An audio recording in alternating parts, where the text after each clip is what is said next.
গল্পটি শোনার আগে কমেন্ট বক্সের পাশে থাকা হাইপ বাটনটা একটু তোমরা ক্লিক করে দাও তো, যাতে তোমাদের এই প্রিয় ঠাকুর মশাইয়ের গল্পগুলো আরো বেশি মানুষের কাছে পৌঁছতে পারে। যাই হোক, এইবার গল্পটা শোনো। কালী পূজার রাত। কলকাতা শহরটা আজ যেন এক অন্য রূপে সেজেছে। অমাবস্যার নিকষ কালো অন্ধকারের বুক চিরে জ্বলে উঠছে লক্ষ লক্ষ মাটির প্রদীপ। টুনি বাল্বের রঙিন আলো আর থেকে থেকে রাতের আকাশ আলো করে দিয়ে ফেটে যাচ্ছে রং মশালার হাওয়াই বাজি। বাতাসে বারুদের গন্ধ, ধূপের সুবাস আর দূর থেকে ভেসে আসা শ্যামা সঙ্গীতের সুর, সব মিলিয়ে এক অদ্ভুত আর মাদকতাময় পরিবেশ। এই আলোর উৎসবের রাতেও আমাদের মন টানল এক গভীরতর, প্রাচীনতর রহস্যের দিকে। আমি আর আমার বন্ধু কিশোরী সেন আজ একবার তারানাথ তান্ত্রিককে দীপাবলির শুভেচ্ছা জানিয়ে আসা যাক। কালী পূজার রাত তন্ত্রের এক বিশেষ ক্ষণ। এই সময়ে তার সান্নিধ্য হয়তো কোনো নতুন উপলব্ধির সন্ধান মিলবে।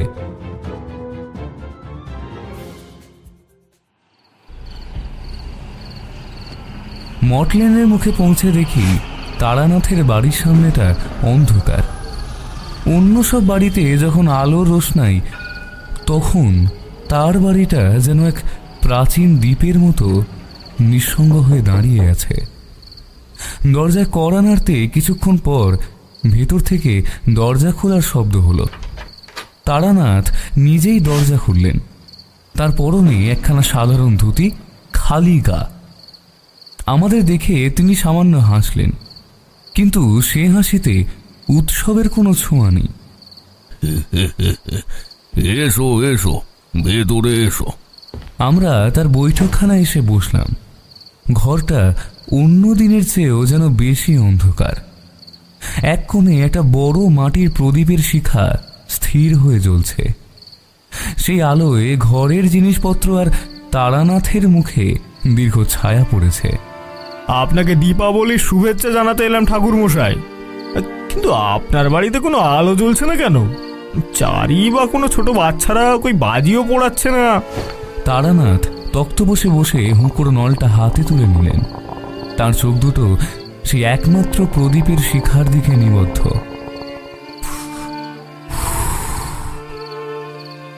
কালী পুজোর রাত শুধু আলোর উৎসব নয় কিশোরী, এ হলো অমাবস্যার রাত, বছরের সবচেয়ে গভীর অন্ধকার। এই অন্ধকারে এমন সব শক্তি জেগে ওঠে যাদের সামনে দাঁড়ালে মানুষের সাধনা আর অহংকার খড়কুটোর মতো উড়ে যায়। আজ তোমাদের এমনই এক রাতের কথাই বলবো, যেই রাতে আমি এক ভয়ঙ্কর ভক্তের পাল্লায় পড়েছিলাম। তার ভক্তি ছিল মৃত্যুর চেয়েও শীতল, আর তার ভালোবাসা ছিল শ্মশানের আগুনের চেয়েও সর্বনাশ। আমরা দুজনেই চুপ করে গেলাম। বুঝলাম আজ এক অন্য ধরনের গল্প শোনা যাবে। তারানাথ হুঁকোতে কয়েকটা টান দিয়ে ধোঁয়ার আড়াল থেকে তার কাহিনী শুরু করলেন। তখন আমার গৃহত্যাগী জীবনের প্রায় মাঝামাঝি সময়। তন্ত্রের পথে কিছু দূর এগিয়েছি, কিছু শক্তিও লাভ করেছি, কিন্তু মন তখনও অতৃপ্ত। সিদ্ধির সন্ধানে নানা জায়গায় ঘুরে বেড়াই।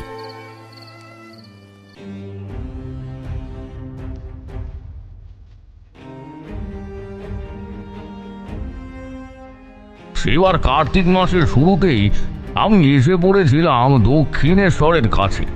ওই ঠিক দক্ষিণেশ্বরে নয়, গঙ্গার ওপারে কালীঘাটের কাছে এক পুরনো পরিত্যক্ত শিব মন্দিরে আমি আসন পেতেছিলাম। উদ্দেশ্য ছিল কালী পূজার এই বিশেষ তিথিতে মা ভবতারিণীর পুণ্যক্ষেত্রের কাছাকাছি থেকে সাধনা করা। শক্তিপীঠের কাছাকাছি থাকলে সাধনার ফল দ্রুত পাওয়া যায়, মনও সহজেই স্থির হয়। পূজার আর মাত্র দিন 7 বাকি। মন্দিরে মন্দিরে প্রস্তুতি চলছে, বাতাসে একটা উৎসবের আমেজ। কিন্তু আমার মনটা কেন যেন খচখচ করছিল। প্রথম 2 দিন কিছুই বুঝতে পারিনি। তৃতীয় দিন সন্ধ্যারতির সময় আমি ব্যাপারটা প্রথম লক্ষ্য করলাম। আমি গঙ্গার ঘাটে বসে রয়েছি, আরতির ঘণ্টা বেজে উঠেছে, মন্দিরের চূড়া থেকে ভেসে আসছে ভক্তদের সম্মিলিত কণ্ঠের স্তোত্রপাঠ। এমন সময় আমি দেখলাম ঘাটের ধারে জ্বালানো সারি সারি প্রদীপের শিখাগুলো হঠাৎই প্রকৃতি বিরুদ্ধভাবে উত্তর দিকে বেঁকে গেল। বাতাস বইছিল দক্ষিণ থেকে, শিখাগুলো সেদিকেই হেলে থাকার কথা, কিন্তু তারা যেন এক অদৃশ্য আকর্ষণে বাতাসের বিপরীত দিকে ঝুঁকে পড়েছে। মনে হলো কোনো এক অদৃশ্য শক্তি যেন এই পবিত্র আরতির শক্তিকে নিজের দিকে টেনে নিচ্ছে, শুষে নিচ্ছে। ব্যাপারটা আমার ভালো লাগলো না। পরদিন সকালে আমি আরো সতর্ক হলাম। মন্দিরের চারপাশে ঘুরতে ঘুরতে আমি ছোট ছোট অশুভ লক্ষণ দেখতে পেলাম। পূজার জন্য রাখা জবা ফুলগুলো ঘন্টা খানেকের মধ্যেই কেমন যেন প্রাণহীন আর বিবর্ণ হয়ে যাচ্ছে। ফুলের গাঢ় লাল রংটা শুষে নিয়ে কে যেন তাকে ফ্যাকাশে ছাই রঙা করে দিচ্ছে। মন্দিরের চাতালে একদল কুকুর শুয়েছিল। হঠাৎ তারা একসঙ্গে আর্তনাদ করে উঠে লেজ গুটিয়ে পালিয়ে গেল, যেন কোনো ভয়ঙ্কর কিছু দেখতে পেয়েছে।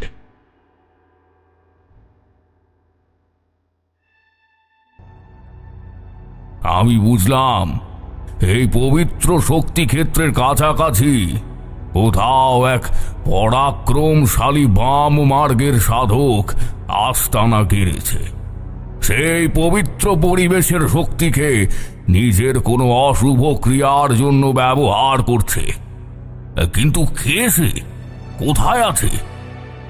আমি আর মন্দিরে বসে সাধনা করার চেষ্টা করলাম না। আমার নতুন কাজ হলো এই অশুভ সাধককে খুঁজে বের করা। এটা শুধু আমার কৌতূহল নয়, এ আমার কর্তব্য। শক্তিপীঠের পবিত্রতা রক্ষা করা প্রত্যেক সাধকেরই ধর্ম।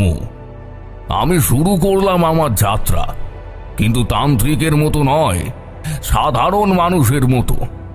ঘাটের পুরোহিত, মন্দিরের ভিখারি, গাঁজার দোকানে বসে থাকা সাধু সন্ন্যাসী সবার সঙ্গে কথা বলতে লাগলাম। জিজ্ঞাসা করতে লাগলাম সাম্প্রতিক কালে এই অঞ্চলে কোনো নতুন অদ্ভুত চেহারার সাধক এসেছে কিনা।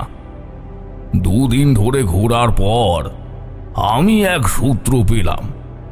আরিয়াদহের কাছে এক পুরনো প্রায় পরিত্যক্ত শ্মশানের ধারে এক পাগল গোছের পুরোহিতের বাস। সে আমাকে বলল,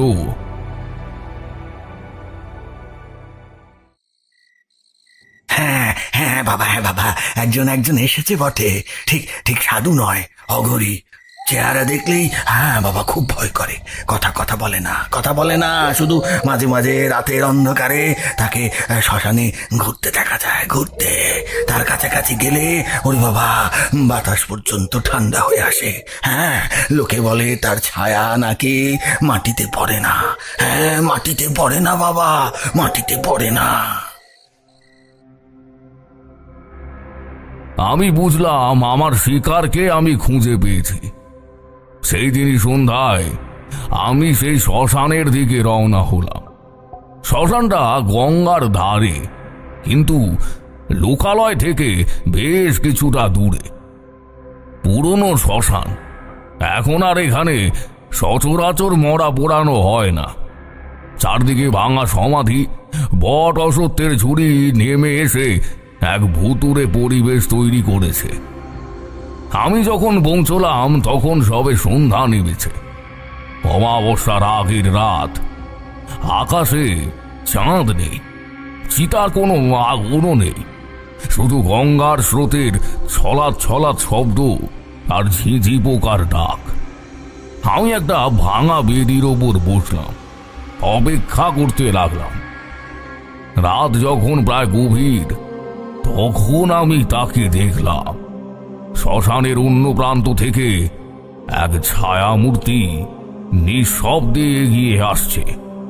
তার হাঁটার মধ্যে কোনো শব্দ নেই, যেন সে মাটির ওপর দিয়ে ভেসে আসছে। কাছে আসতেই আমি বুঝলাম পুরোহিত ভুল কিছু বলেনি। লোকটার চেহারা ভয়ঙ্কর, দীর্ঘ আর শীর্ণ শরীর, শ্মশানের ছাই দিয়ে মাখা, মাথায় জট, আর চোখ দুটো অন্ধকারে দুটো জ্বলন্ত কয়লার মতো। সে আমার উপস্থিতি টের পেয়েছিল।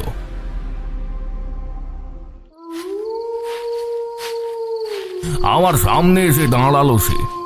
তার শরীর থেকে এক তীব্র হিম শীতল শক্তির প্রবাহ বেরিয়ে আসছে, যা আমার মতো সাধক ছাড়া আর কেউ অনুভব করতে পারবে না।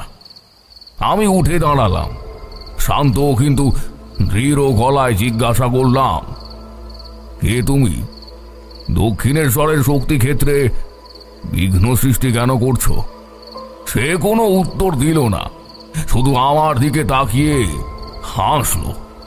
সে এক ভয়ঙ্কর হাসি। তার ঠোঁট নড়ল না, কিন্তু তার হাসির শব্দটা যেন সরাসরি আমার মাথার ভেতরে বেজে উঠল। সেই হাসিতে আনন্দ ছিল না, ছিল কেবল এক শীতল অন্তহীন শূন্যতা।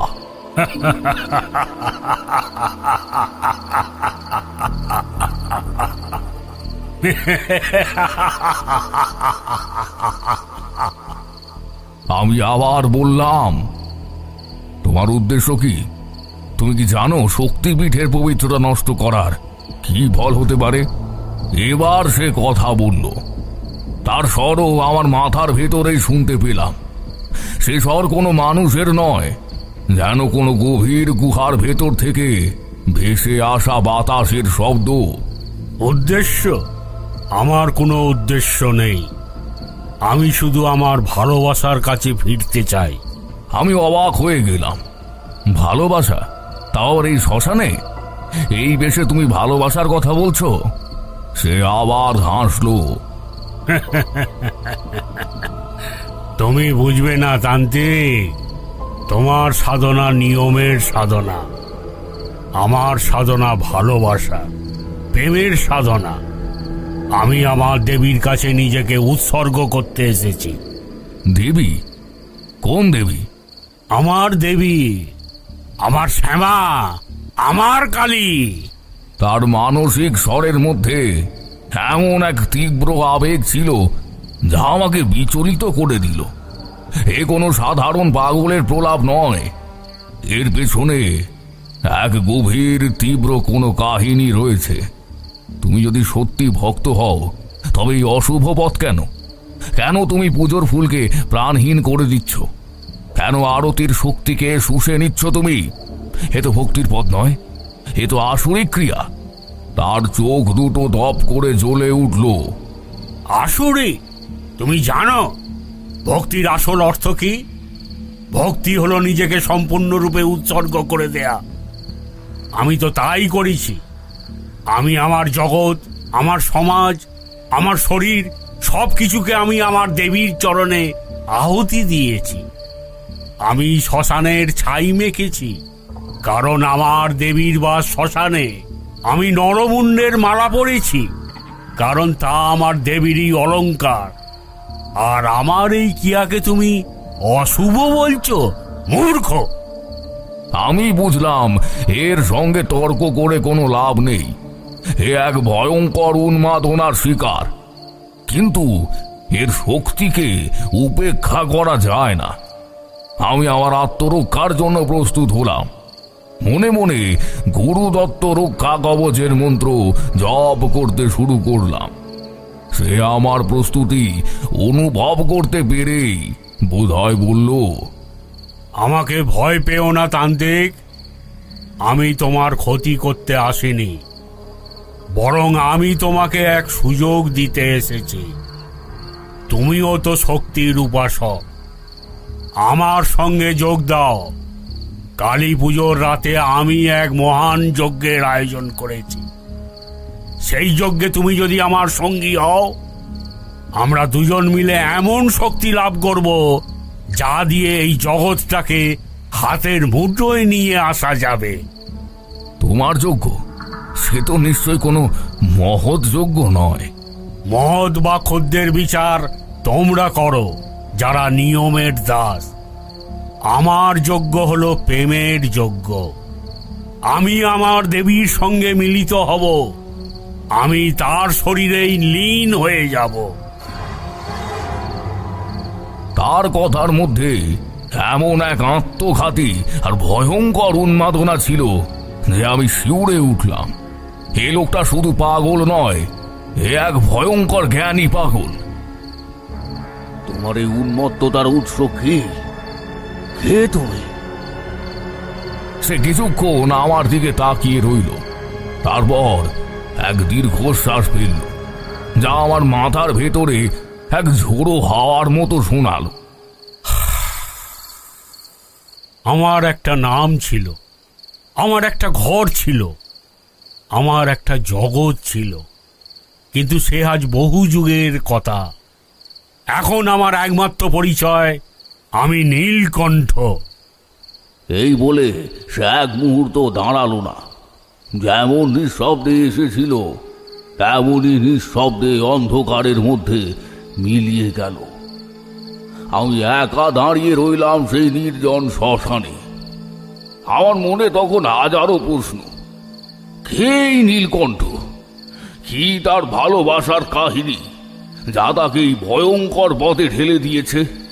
আর কি সেই যজ্ঞ যার কথা সে বলল?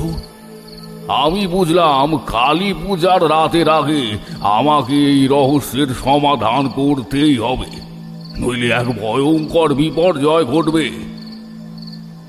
পরের 2 দিন আমি পাগলের মতো নীলকণ্ঠের পরিচয় জানার জন্য ঘুরতে লাগলাম। অবশেষে সেই অর্ধোন্মাদ পুরোহিতের কাছেই আমি তার আসল কাহিনী জানতে পারলাম, যে কাহিনী শুনলে শিউরে উঠতে হয়, যে কাহিনী ভালোবাসার নামে এক ভয়ঙ্করতম পাপের কাহিনী।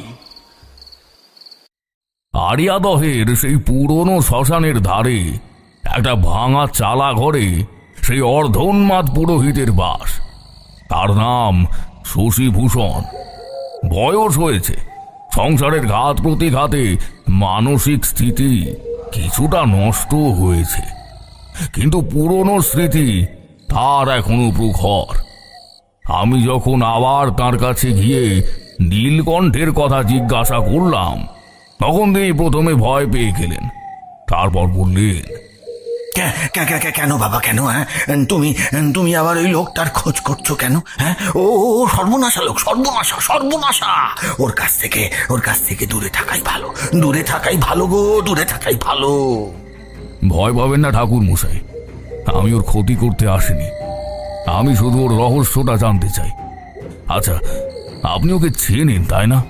শশীভূষণ কিছুক্ষণ আমার মুখের দিকে তাকিয়ে রইলেন। হয়তো আমার চোখে মুখে এমন কিছু দেখতে পেলেন যাতে তার ভরসা হলো। তিনি একটা দীর্ঘশ্বাস ফেলে বললেন, চিনি বাবা, চিনি। ওকে কে না চিনতো এক সময়। হ্যাঁ, তবে সে নীলকণ্ঠ নামে নয়, অন্য নামে। আমি তার চালার বাইরে একটা তাল পাতার চাটাইয়ের ওপর বসলাম। শশীভূষণ বলতে শুরু করলেন সেই কাহিনী। আজ থেকে প্রায় ওই 15-16 বছর আগের কথা। তখন আমি নৈহাটির কাছে এক গ্রামের মন্দিরে পৌরোহিত্য করি। নীলকণ্ঠের নাম তখন ছিল আশুতোষ ভট্টাচার্য। হ্যাঁ, যেমন ছিল তার রূপ তেমনই ছিল তার ওই বুদ্ধি। গ্রামের পাঠশালায় যা পড়ানো হতো সে একদিনেই শিখে ফেলত। সংস্কৃত ভাষায় তার ছিল অবাধ গতি। সবাই বলতো এ ছেলে বড় হয়ে এক মস্ত পণ্ডিত হবে। কিন্তু তার লেখাপড়ায় না মন ছিল না। তার মন পড়ে থাকতো ওই পাশের গ্রাম কাঁঠালপাড়ায়। আমি কৌতূহলী হয়ে শুনছিলাম, কাঁঠালপাড়ায় আবার কি ছিল? কাঁঠালপাড়ায় থাকতো কল্যাণী। কল্যাণী মুখোপাধ্যায়দের মেয়ে। হ্যাঁ, ওই যেমন শান্ত তেমনই সুন্দরী। আর তার ভক্তি, আহা আহা, সে মেয়ের ভক্তি দেখলে চোখে একদম জল চলে আসতো গো, জল। ছোটবেলা থেকেই সে ছিল মা কালীর ভক্ত। জয় মা, জয় মা, জয় মা। হ্যাঁ, তার খেলা সঙ্গী ছিল ওই মাটির কালী মূর্তি। পূজার ফুল সে নিজে হাতে তুলতো, নিজের হাতে মালা গাঁথতো। তার মুখে সব সময় লেগে থাকতো মায়ের নাম। আশুতোষ ভালোবাসতো কল্যাণীকে। সে ভালোবাসা কোনো সাধারণ কিশোর কিশোরীর প্রেম নয় বাবা। হ্যাঁ, সে ছিল এক গভীর আত্মিক টান। আশুতোষ নিজে ধার্মিক ছিল না, পূজা অর্চনা নিয়ে তার কোনো মাথা ব্যথাও ছিল না, কিন্তু সে ভালোবাসতো কল্যাণীকে। তাই কল্যাণী যা ভালোবাসতো তাকেও সে ভালোবাসতো। কল্যাণীর জন্য সে সংস্কৃত শ্লোক মুখস্থ করত, দেবীর স্তোত্র গাইত। কল্যাণী যখন পূজায় বসতো, আশুতোষ ঘন্টার পর ঘন্টা মন্দিরের চাতালে বসে থাকতো, শুধু তার ওই পূজার শেষে একবার প্রসন্ন মুখের দেখা পাবে বলে। হ্যাঁ, তাদের ভালোবাসা ছিল বড় পবিত্র, বড় নির্মল। দু বাড়িতেই জানাজানি হয়ে গেল, কেউ কিন্তু আপত্তি করেনি। হ্যাঁ, সবাই জানতো একদিন আশুতোষ আর কল্যাণীর বিয়ে হবে। আশুতোষের বাবা মাও কল্যাণীর মতো লক্ষ্মীমন্ত মেয়েকে বাড়ির বউ করে আনতে পারলে খুশি হতেন। হ্যাঁ, সবই না ঠিকঠাক চলছিল, কিন্তু ভগবানের মনে হয়তো অন্য কিছু ছিল। সে বছর গ্রামে ভয়ঙ্কর ওলা ওঠার প্রকোপ হলো। ঘরে ঘরে লোক মরতে লাগলো। ডাক্তার বদ্যি কিছুই করতে পারছিল না। কল্যাণীদের বাড়িতেও সেই রোগ প্রবেশ করলো। কল্যাণী তখন দিন রাত সেবা করত রুগীদের, নিজের প্রাণের মায়া করত না। আশুতোষ তাকে কত বারণ করত, বলতো, কল্যাণী, তুমি নিজের দিকে একটু তাকাও। এভাবে দিনরাত ছড়াছুটি করলে তোমার শরীর ভেঙে পড়বে। কল্যাণী হাসতো, বলতো, ভয় কি? মা কালী তো আছেন, তার সন্তানদের সেবা করছি, তিনিই দেখবেন। মা কালী হয়তো দেখেছিলেন জানো বাবা, কিন্তু তিনি যা দেখালেন তা কেউ কল্পনাও করতে পারেনি। হ্যাঁ, একদিন সকালে খবর এলো কল্যাণীর নিজেরই ভেদ বমি শুরু হয়েছে। হ্যাঁ, ভেদ বমি। শশীভূষণ থামলেন, তার চোখ দিয়ে জল গড়িয়ে পড়ছে। আঁচলে চোখ মুছে তিনি আবার বলতে শুরু করলেন, সেই দৃশ্য আমি কোনোদিন ভুলবো না বাবা, কোনোদিন ভুলবো না। আশুতোষ পাগলের মতো ছুটে গেল কল্যাণীর বাড়ি। ডাক্তার জবাব দিয়ে গিয়েছে, কল্যাণী বিছানায় শুয়ে, তার শরীর নীল হয়ে গিয়েছে, ঠোঁট শুকনো, কিন্তু তার মুখে কোনো ভয় নেই গো। হ্যাঁ, সে ফিস করে শুধু মায়ের নাম জপ করছে, জয় মা, জয় মা, জয় মা, জয় মা। আশুতোষ তার পাশে বসে তার হাতটা ধরে রইল। তার চোখ দিয়ে এক ফোঁটাও জল পড়েনি, সে যেন পাথর হয়ে গিয়েছিল। দিনটা ছিল কালী পুজোর ঠিক আগের দিন, ভূত চতুর্দশীর রাত। সবাই যখন ওই 14 প্রদীপ জ্বালাচ্ছে, তখন কল্যাণী শেষ নিঃশ্বাস ত্যাগ করলো। হ্যাঁ, শ্মশানে যখন তাকে নিয়ে যাওয়া হলো, তখন আশুতোষ সঙ্গে গেল। সে চিতায় আগুন দিল না, কিন্তু ওই চিতার সামনে স্থির হয়ে বসে রইল সারা রাত। চিতার আগুন যখন নিভে ছাই হয়ে গেল, তখন সে উঠে দাঁড়ালো। হ্যাঁ, তার সেই রূপ আমি ভুলতে পারবো না বাবা। চোখ দুটো গনগনে আগুনের মতো জ্বলছে, মুখে এক ভয়ঙ্কর প্রতিজ্ঞার ছাপ। সে শ্মশানের ছাই তুলে নিয়ে নিজের গায়ে মাখলো, তারপর চিৎকার করে ওই আকাশের দিকে তাকিয়ে বলল, এ কি করলে ঠাকুর? তুমি ওকে আমার কাছ থেকে কেড়ে নিলে। ও তোমাকে নিজের প্রাণের চেয়েও বেশি ভালোবাসতো, আর তুমি তাকেই কেড়ে নিলে। বেশ, তুমি যদি ওকে ফিরিয়ে না দাও, তাহলে আমি নিজেই তোমার কাছে যাব। আমি তোমাকে আমার করে ছাড়ব। সেই দিন থেকে আশুতোষ হারিয়ে গেল। হ্যাঁ, কেউ কেউ তাকে আর খুঁজে পায়নি। বছর খানেক পর শোনা গেল সে নাকি তারকেশ্বরে অঘোরী সাধকদের দলে ভিড়েছে। তারপর আরো কত বছর কেটে গেল। আজ তুমি যখন তার বর্ণনা দিলে তখন